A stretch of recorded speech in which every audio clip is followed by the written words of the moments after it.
Hello everyone, this is Rahul. So you must have seen this type of image which is related to Holi. So in this video, I will show you how to generate this type of image using ChatGPT.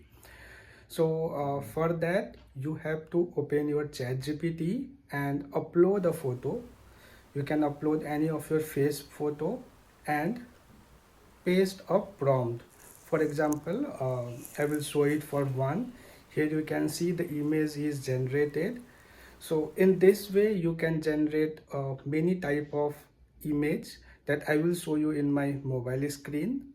So this is a second image, and for this is a prompt, and this is a third image, and this is a prompt for that one.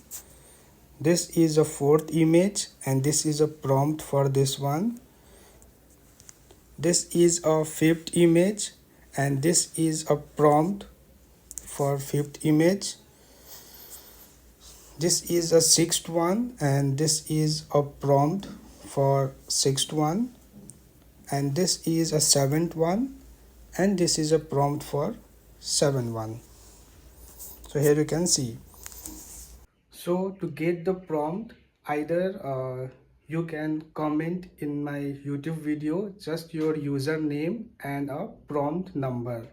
Within 1 hour, I will DM you in your Instagram, or you can visit my Instagram profile and send a screenshot of the image that you wanted. I will send it to you in your Instagram. So I hope you will find this video useful. Thank you.